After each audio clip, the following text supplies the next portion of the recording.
The Battle of Delaware Bay, or the Battle of Cape May, was a naval engagement fought between the Kingdom of Great Britain and United States during the American Revolutionary War. A British squadron of 3 vessels attacked 3 American privateers, which were escorting a fleet of merchantmen. The ensuing combat in Delaware Bay, near Cape May, ended with an American victory over a superior British force. Background: 23-year-old Lieutenant Joshua Barney of the Continental Navy commanded the privateer sloop Hyder Ally during the battles. She was owned by Pennsylvania businessman John Wilcox and was issued a letter of marque. The sloop of war was armed with 16 6-pounders and had a crew of about 110 men, officers and marines, and was named Hyder Ally after Hyder Ali, the ruler of the Kingdom of Mysore on the Indian subcontinent and a British enemy.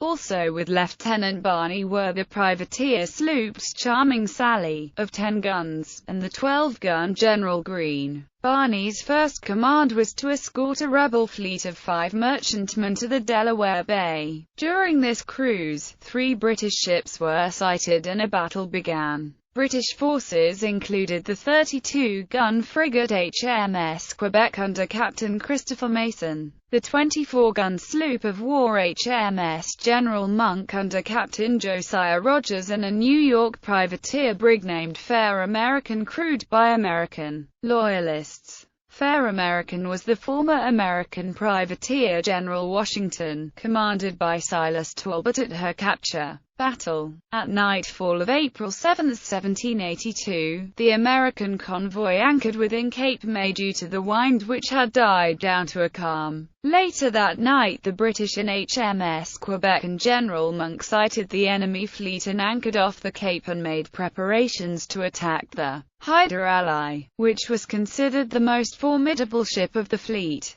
Unaware of the British vessels nearby, the Americans spent the night believing they were safe. The following morning 3 British privateers were spotted and Captain Mason signaled them to join him. Only the brig Fair American responded. At 10 a.m. the Americans sighted the British vessels approaching, so Lieutenant Barney ordered the merchantmen to flee up into the Delaware Bay under the protection of General Greene and the Charming Sally, while the Hyder Ally remained behind to engage. The fleet was directed to sail as close to the shoreline as possible so as to not allow a pursuit.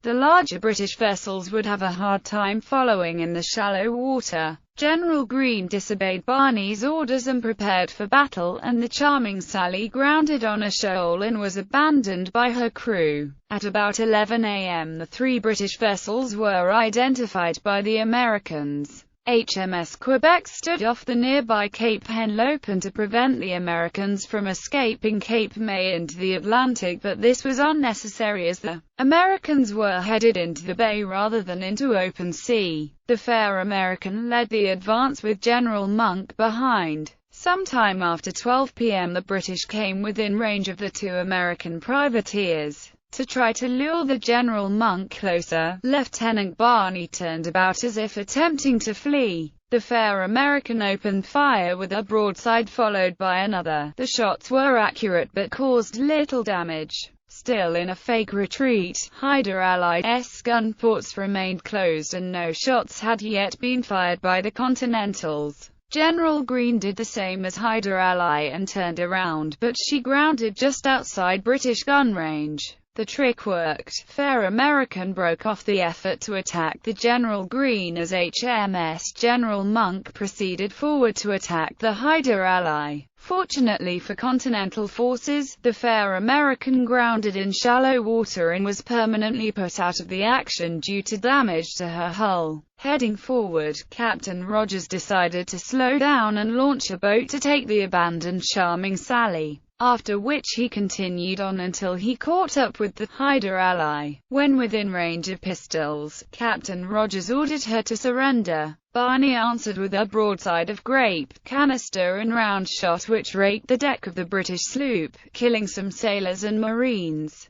General Monk replied with her bowguns due to them being the only weapons bearing down on the Americans at the time. Barney ordered his ship to port and unleashed another broadside. These shots passed through the sails and rigging of General Monk and damaged her main and topgallant masts. Before the battle, the British bored their 6-pounders on the General Monk to fire 9-pounder balls. This proved fatal when the British came within a few yards off Hyder Allied's beam for a full broadside of their own, but when they fired, the guns of the General Monk tore up from the deck and flipped over. Several sailors burned themselves as they tried to turn the guns back over. A few minutes later, the two sloops had drifted close enough together to where the British and Americans could hear each other shouting commands. Barney took the opportunity to reload his cannon, but he did not give his gunners the order to open fire. Instead, the lieutenant shouted, "Harder port, do you want him to run abroad of us? Another trick." Hearing this, Captain Rogers ordered his ship to port as Lieutenant Barney ordered his vessel to starboard. As a result, the two vessels collided and became entangled in each other's rigging. The American sailors fastened the General Monk to their ship to prevent her from breaking loose and then fired their broadside. The shots knocked out some of the British guns and sent the crew into confusion. The American Marines sat high in the rigging of the Hyder Ally and poured musketry into the British. Barney's men boarded while he remained on top of the compass box to direct the attack. About this time the box was shot out from under the lieutenant, but he suffered only a slight injury. Barney also ordered that his port side guns be turned around to the starboard so they could assist in the battle. After only 26 minutes of close quarters combat, Captain Rogers was wounded and all of his officers were killed except a midshipman who struck the colors. A total of 20 Britons died and 33 were wounded. The General Monk was captured and the fair American was aground and stranded, so Captain Mason in HMS Quebec fled without actually engaging in the fight.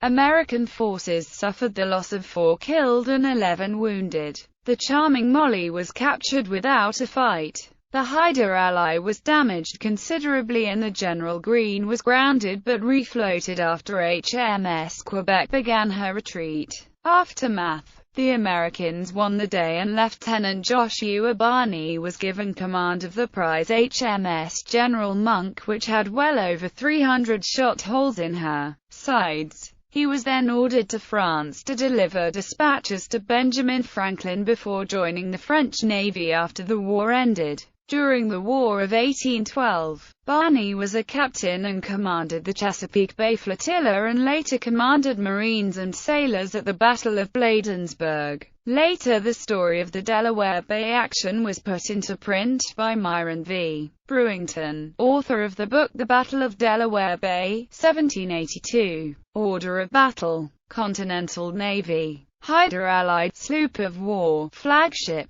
Charming Sally, sloop of war. General Green, sloop of war. Royal Navy. HMS Quebec, frigate, flagship. HMS General Monk, sloop of war. Fair American, brig.